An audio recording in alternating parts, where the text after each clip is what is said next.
Good morning, good morning. Welcome to The Streets. Opening bell here from Post 35 on the floor of the New York Stock Exchange. Today is Wednesday, the 12th of October. I'm your host, JD Durkin. Opening bell rung here on the floor just a moment ago by Renkatil, initial ticker symbol RTO. This in celebration of that company's acquisition of Terminix. That's right, it's a pest control kind of morning here on the NYSE. Yesterday was Build the Bear, today pest control. You never know where you're gonna get here in corporate America. Quick check of the big board here, just a few moments into this trading session. We were trading flat here for pre-market, and right now the major indexes are trading down fractionally. The S&P 500, 1/10, 2/10 for the Dow. Tech-heavy NASDAQ up in Midtown Manhattan, down 0.1%. We'll continue to follow those averages throughout the day. With the major market indexes on a 5-day losing streak, investors are looking for something, anything to be optimistic about as third quarter earnings season begins. Earnings palooza, folks, get ready. But seemingly everywhere they look, investors see a bleaker and bleaker outlook. The Fed has doubled, tripled down even on its commitment to tighten. Inflation remains high, a distinct fact that we will likely be reminded about again tomorrow with the release of September CPI figures. Jamie Dimon and the IMF are now warning about a major slowdown for 2023. Geopolitical tensions are weighing on just about everything. And here at home, with 20 to go until the midterms, electoral uncertainty is as well. Programming alert, today we will get the FOMC September minutes at 2 p.m. And if you are like us, you're probably a little too excited to read them. We're nerds for the stuff. We love that. Okay, let's take a quick look at what is on tap for this morning's broadcast. We, of course, will be breaking down this morning's PPI data and what it could tell us about tomorrow's CPI data. Plus, Pepsico kicking off earnings season in a strong fashion. I am hungry for potato chips suddenly. We'll break down what the company had to say. And don't worry, folks, just a bit, dare I say, of Elon Musk and Twitter drama to round out the show. For insights into those stories and so much more, we now bring in our senior editor and markets correspondent, Mr. Martin Baccardax. Good morning to you, my friend. So in a week of many new pieces of economic data to chew on, let's begin with the one that is most top of mind at this moment. September PPI figures an increase of 0.4% for the month versus 0.2 expected. On a 12-month basis, Martin, PPI rising 8.5%. What does 0.4 tell us? What did we learn at 8:30 today? The PPI numbers are really complicated, JD, and I think it's hard to pull out a singular narrative from them as a result. But what we are seeing when we look at the numbers for September based on what we knew back in March when PPI hit the highest levels or near to the highest levels on record, we are seeing moderation in terms of factory gate inflation, and that is absolutely a good thing for corporate America because it allows for margin expansion, or probably in the case of most companies, a relief in terms of margin compression.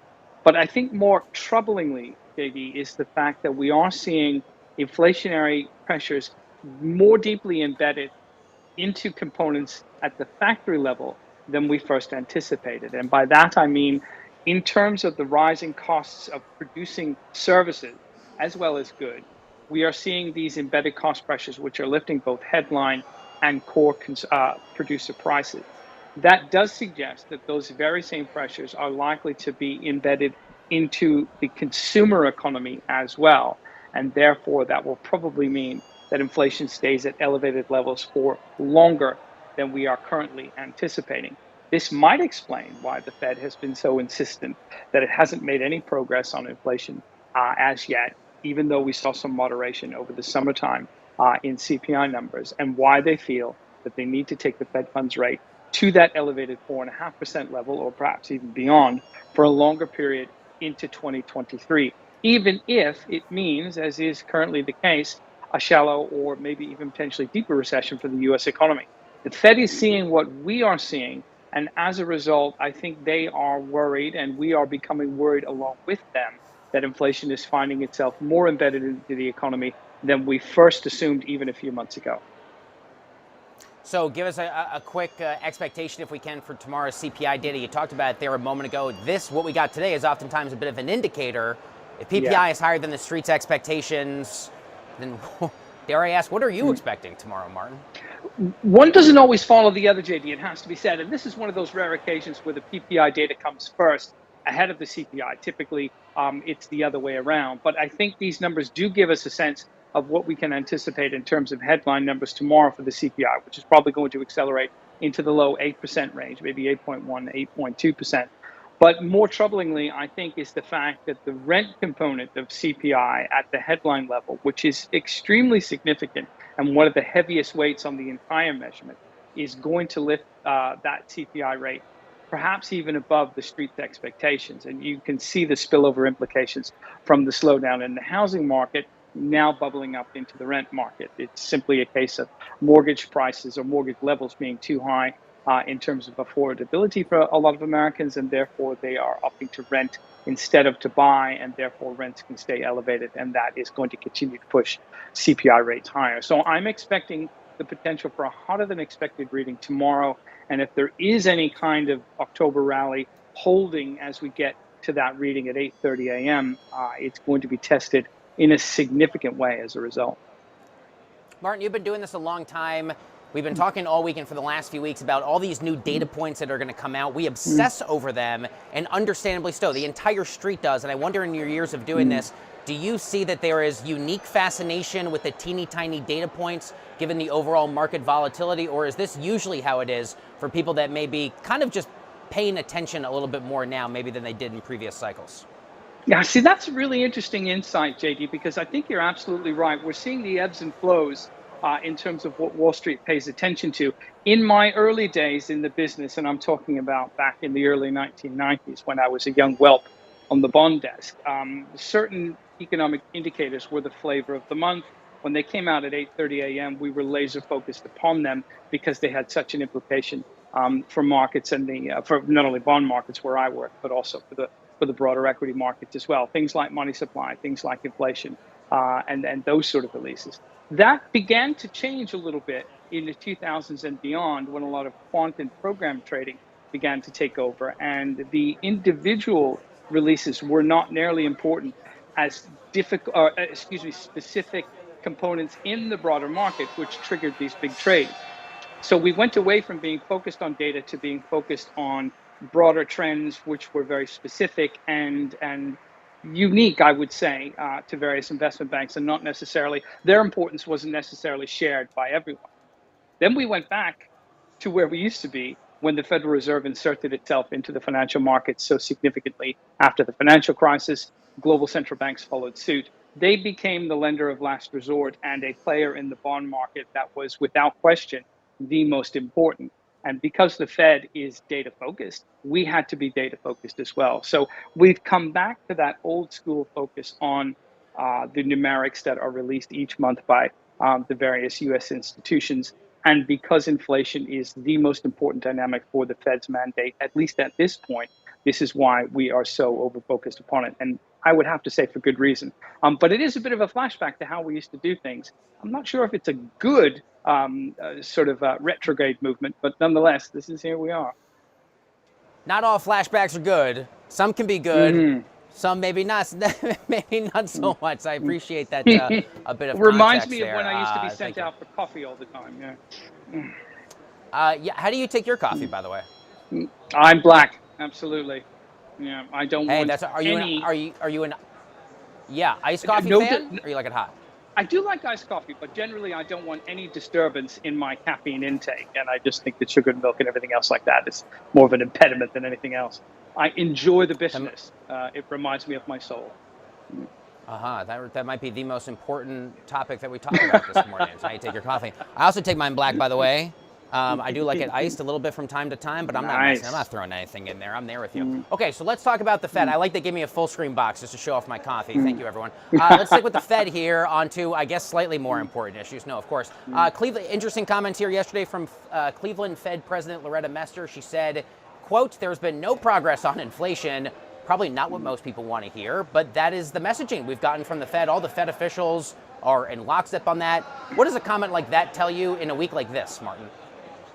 Well, I think it's a reminder of the Fed's stance and maybe kind of a reflection of what we saw in the PPI data this morning, JD. And that's the fact that if these pressures are embedded into the broader economy, then the Fed is right to say that they haven't made progress, because the headline is going to change as a result of some arithmetic things, particularly on food and energy prices. Obviously, those are the sorts of things that central banks are unable to control with the blunt instrument of interest rate hikes. So they tend to strip them away when they're assessing their success or failure in terms of slowing inflation components, and they like to focus on the core as a result.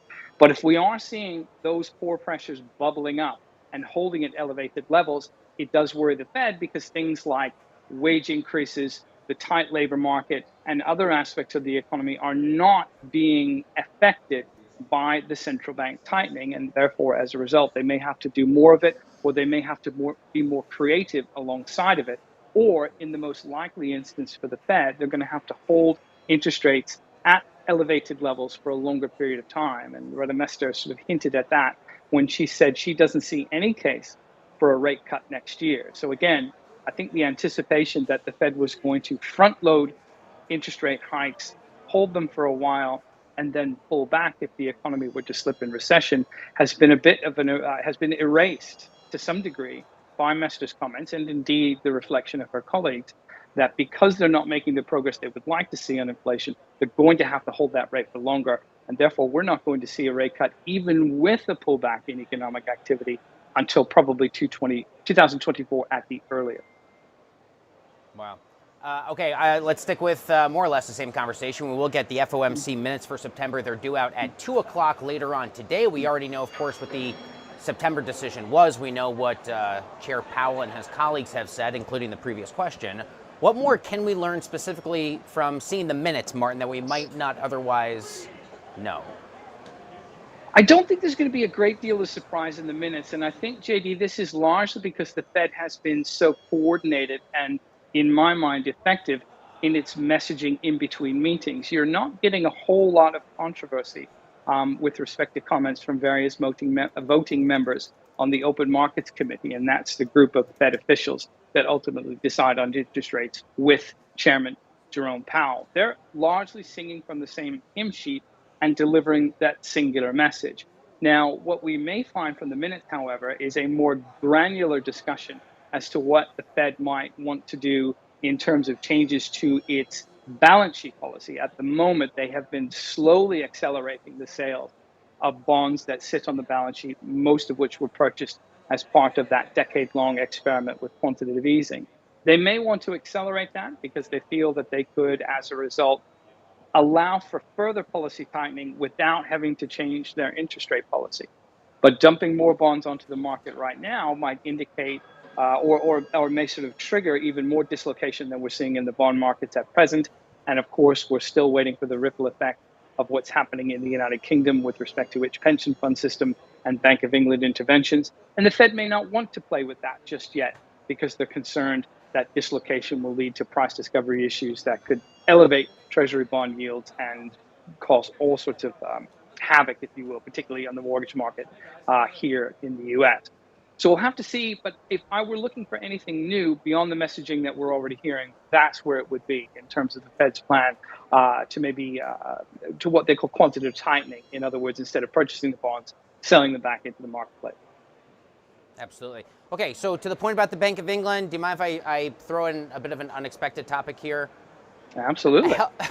Help me and others who may have fallen trapped to the mixed messaging over the course of the last few days. As of right now, will they or won't they stop supporting the gilt come Friday? What do we know? Well, what we know is that the Bank of England itself has said that their intervention is going to end on Friday. And Andrew Bailey, the Bank of England governor, who's essentially the counterpart to Jerome Powell as Fed chairman, he said, listen, you guys have 3 days to get this sorted out. And by you guys, he means the UK pension fund system.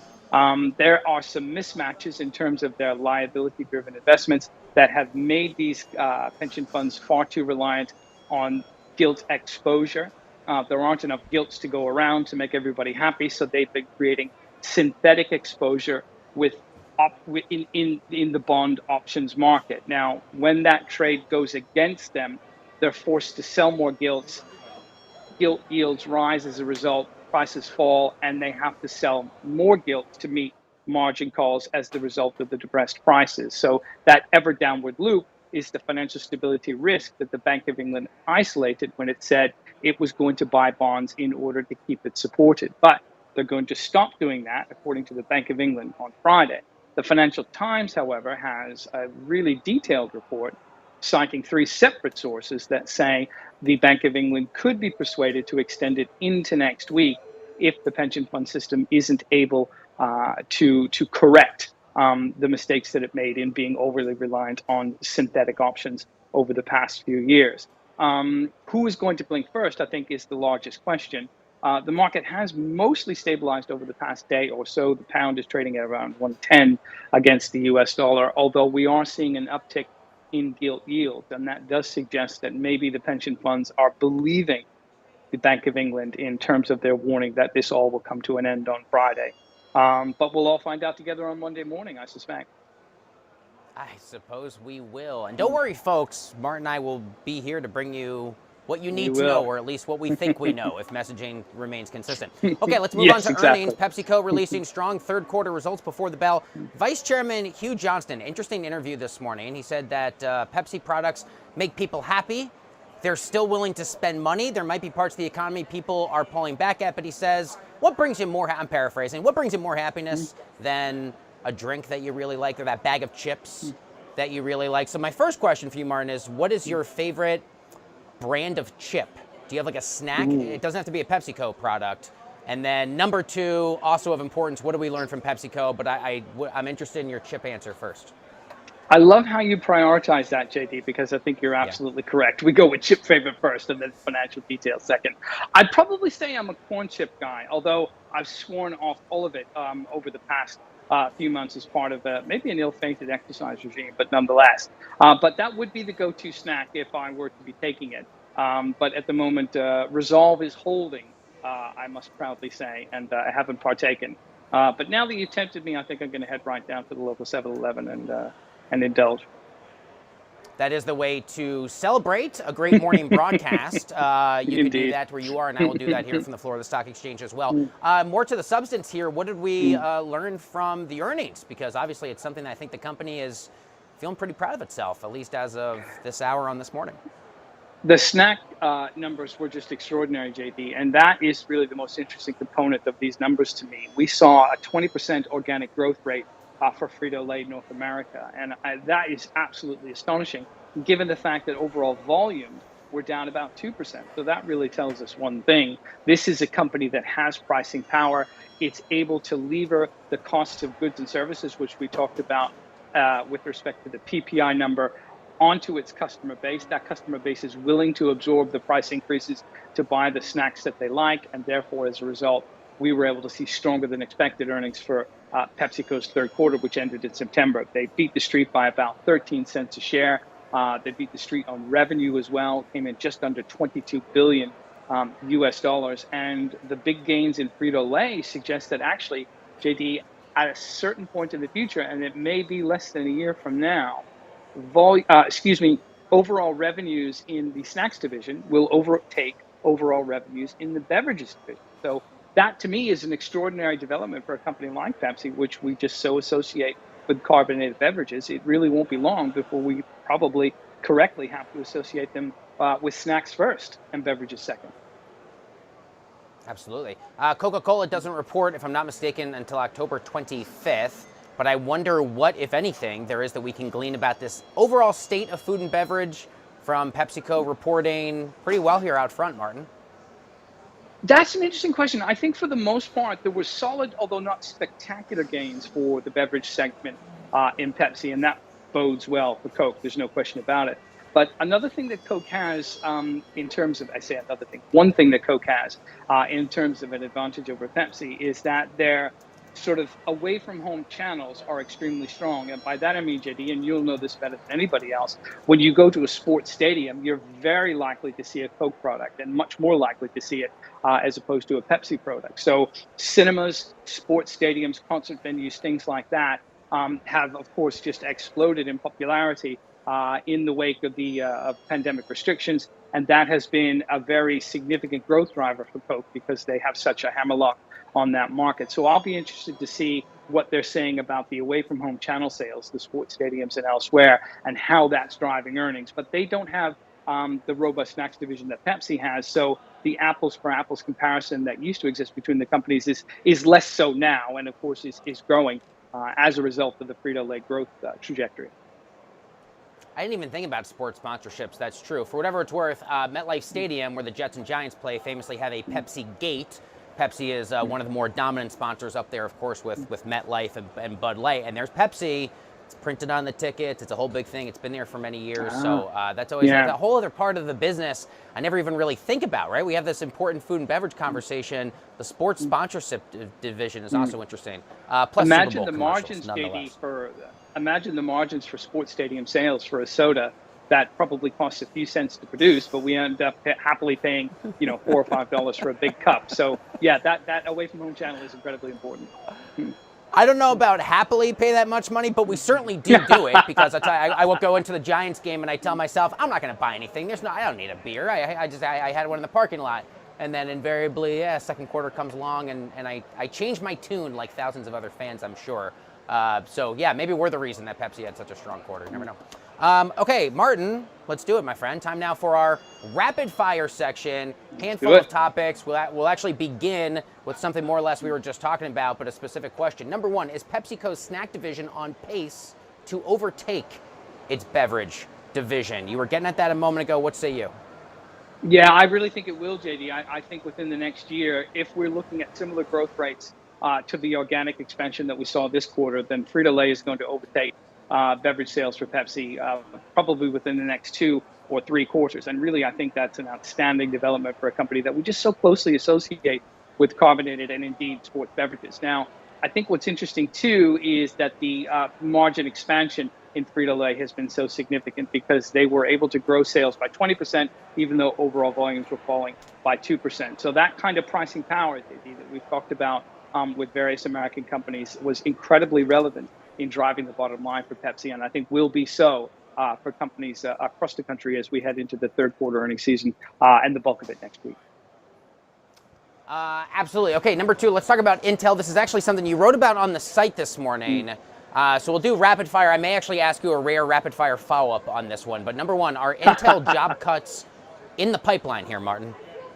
Yeah, they certainly appear to be so. Bloomberg News is saying that thousands could be unveiled when Intel reports its third quarter earnings on October 27th. There's about 115,000 globally. We don't know what kind of number we're talking about, but Bloomberg suggests that there could be as many as 20% going in the marketing sales division of the PC unit of Intel, which is seeing, of course, tremendous pressures with respect to a slump in global demand. There was a big surge in PC demand when we were all working from home, when students were working, when were being taught at home as a result of pandemic restrictions. So we loaded up on PCs as a result of that. When we all went back to the office or indeed worked hybrid, we were fully stocked on gear, and PC demand has fallen through the floor as a result. So Intel's going to have to hive its workforce as a result of that. But there really are some uncomfortable optics, JD, in cutting the workforce to this degree, whilst also touting the government support that Intel has received as a result of the CHIPS Act, that $52 billion exercise from the Biden administration to ensure that the U.S. has its domestic supply of semiconductors and isn't as reliant on China as it has been in the past. For Intel to take that kind of money, expand its foundry division, and start new companies and construction in various states around the country, whilst also cutting jobs, that's going to be a tough one to articulate. Yeah, the stock is trading down fractionally at this hour. It was not immediately clear how it was going to open. We'll continue to follow to see what happens with Intel shares throughout the day on that news. Again, I do recommend all of our viewers head on over to TheStreet.com. Martin has an outstanding breakdown to better understand a little bit of the context behind these cost-cutting measures for Intel. Number 3 on our rapid-fire list here, Martin.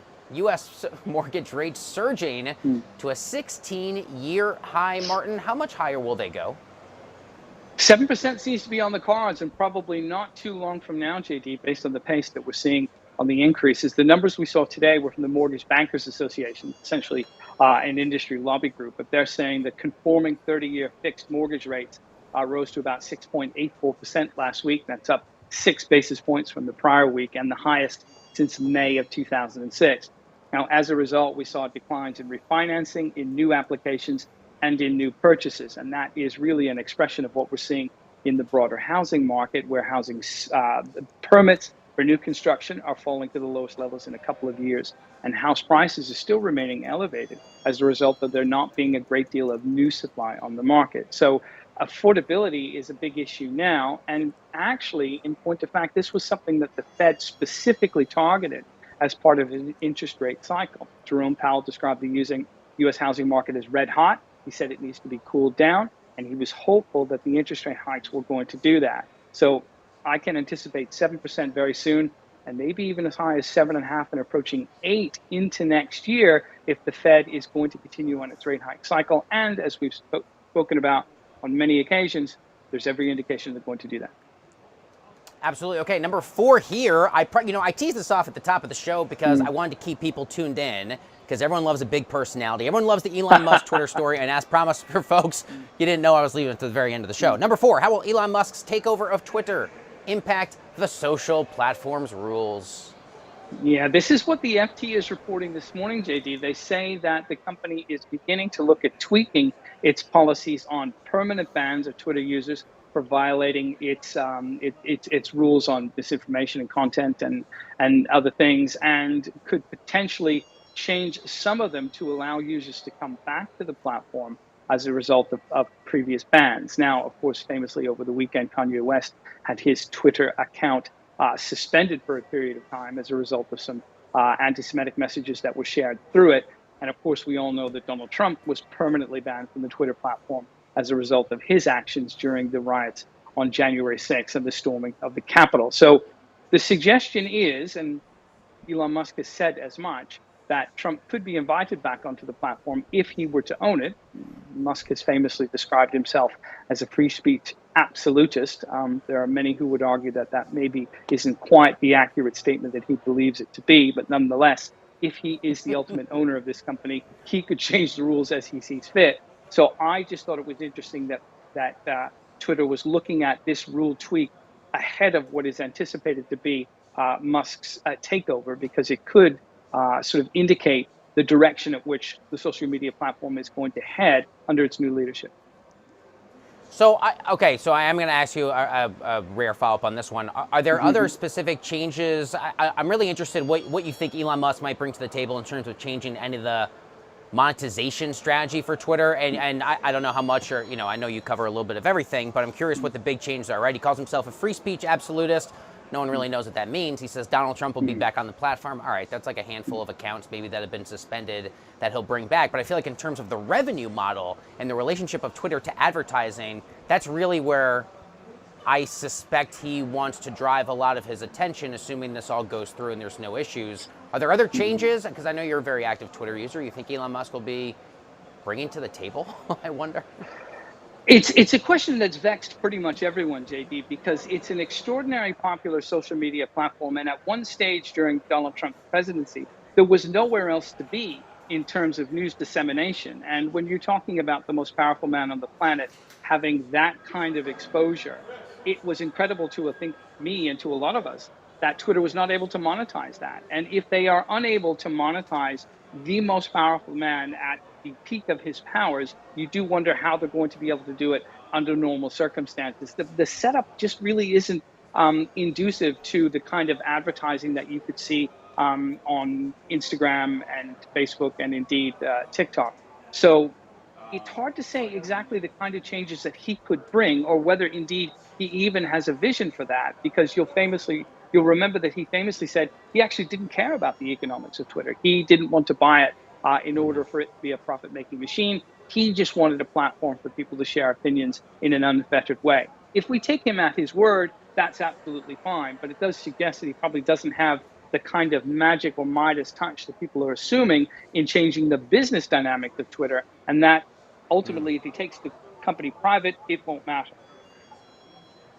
A core memory of my career will be covering the Trump White House, because I moved down to D.C. to be a White House reporter in 2017. Of course. And all of us just frantically having our Twitter notifications, like all of us in the White House press corps, because at any given moment, those tweets were official statements from the White House lectern. That was Sean Spicer's official position. He's like, well, if the president tweets it, it might as well be an official statement. So a tweet would go off from @RealDonaldTrump, and 40 phones would start chiming in the White House basement, and we're all scrambling for live shot positions Very bizarre. We haven't quite had that part of a presidency, but who knows? He's back on the platform. Maybe he runs for president again. Future White House reporters will be dealing with tweet statements. Martin, before you we wouldn't go, bet against I it, would also you? no. After 2016, I learned I'm never predicting or doing anything in politics again. Exactly. Because a lot of people were wrong. Exactly. And it could be much more of a jump ball than you think. Speaking of jump ball, Martin, real quick before we go, if you don't mind, did you catch any playoff baseball action? And if so, obviously here the talk of the stock exchange today was the Yankees' big Rizzo home run last night in the Bronx, putting the Yanks over. Did you catch that? Or maybe the Houston walk-off was an awesome game yesterday. Well, I saw the Houston home run on replay, and it was a towering blast, wasn't it? I mean, that was a violent swing that sent the ball just, was it ever coming down, I think was the question. But it always amazes me how these athletes are able to rise themselves and their talents to the occasion like that. I think there is a case to be made that there's a lot of people who could play sports at the highest level, but can they bring their best game to the biggest circumstances? And I think that's what separates the really great players from the ordinary one. So it's always fun for me to see these guys and indeed women perform at the highest levels on those big occasions, because it's an indication of just how exceptional they are. And that was a great example of it. You know what, Martin, to be fair, that's what you do here every morning. This is the highest stage of your work after filing for hours, and you come out here, and I mean it when I say every single day, because the viewers may not realize, yeah, we've got some pre-chosen topics that I know you've written about, and oftentimes I just throw curveballs at you, quite literally, and when the lights shine the brightest, you are always there to deliver the home run when we need it. The great Martin Baccardax, thank you for taking the time. You're grooving the pitches, JD, you know it. Hey, if you get a hit, you get a hit. That's it. Once I threw the ball, I did what I could. Martin, thank you for taking the time. Enjoy playoff baseball as it continues, and we will do this again tomorrow. That is going to do it for the Market Open from the floor of the New York Stock Exchange. Stick with TheStreet.com for more on these and all of the other major market stories that matter to you. We'll see you tomorrow.